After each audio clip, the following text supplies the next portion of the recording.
ನಾನು ಕೊಡಿಸ್ತೀನಿ, ಸರ್ಕಾರದಿಂದ ದುಡ್ಡು ಕೊಡಿಸ್ತೀನಮ್ಮ. ಪಾಪ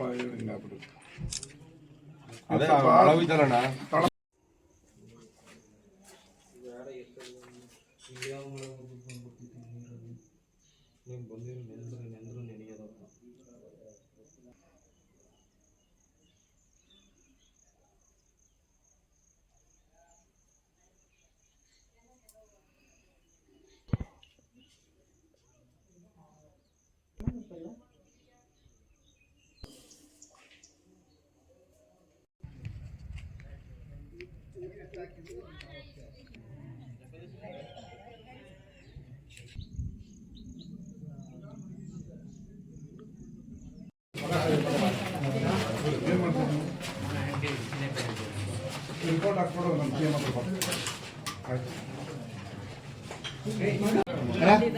ಏನು ಮಾಡ್ತಾರೆ?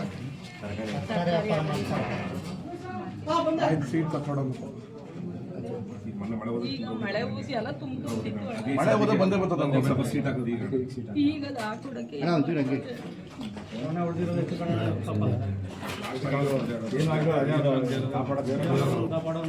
ಆಯ್ತಮ್ಮ. ಸಿ ಎಂ ಹತ್ರ ಏನಾಗುತ್ತೆ ಅದು ಬರ್ಸ್ಕೊಡ್ತೀನಿ. ಇನ್ನೂ ಒಂದು ಅದು ಡೈರೆಕ್ಟಾಗಿ ಫುಲ್ ಫ್ಲೇಮ್ ಕೊಟ್ಬಿಟ್ಟಾರಲ್ಲ, 10 ತಕ್ಷಣ ಫುಲ್ ಮೇಲ್ ಕೊಟ್ಟೋಗ್ಬೇಕು. ಇಲ್ಲಿರೋದ್ರಿಂದ ಏನೂ ಆಗಿಲ್ಲ. ಅಲ್ಲಿ ಗಾಯ ಯಾರಾಗಿಲ್ಲ, ಇದು ಆಚೆ ಹೊಡ್ಬಿಟ್ಟಿದ್ದಾರೆ. ಆಮೇಲೆ ಯಾರು ಲೋಕಲ್ ಒಂದು 4-5 ಜನ ಸಿಲಿಂಡರ್ ಹೊರಗಡೆ ತಂದಿದ್ದಾರೆ. ನಾವು ಡಿಸ್ಕನೆಕ್ಟ್ ಮಾಡಿಬಿಟ್ಟು ಹೊರಗಡೆ ಇದು ಮಾಡಿದ್ವಿ. ಇಲ್ಲಿ ಸಿ ಎಂ ಹತ್ರ ಏನು ಕೊಡ್ತಾರೆ ನೋಡೋಣ. ಇದು ನನ್ನ ಕೈಯಿಂದ ಕೊಟ್ಟಿದ್ದೀನಿ. ಇಂದ ಪ್ರಕೃತಿ ವಿಪಾಕದಿಂದ ಭವಾನಿ ಕೊಪ್ಪಳದಲ್ಲಿ ಒಂದು ಮನೆ ಬಿದ್ದೋಗಿದೆ.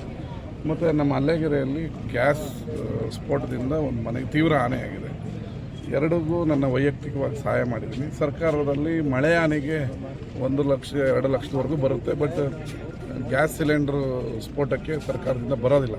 ಬಟ್ ಮುಖ್ಯಮಂತ್ರಿಗಳ ವಿಶೇಷವಾಗಿ ಅನುದಾನವನ್ನು ಕೇಳ್ತೀನಿ, ನೋಡೋಣ ಏನು ಮಾಡ್ತಾರೆ ಅಂತ. ಬಡವರು ಅಂತ ಸರ್ಕಾರದಿಂದ ಅನುದಾನ ಕೊಡಿಸೋದಕ್ಕೆ ಸಿದ್ಧವಿದೆ.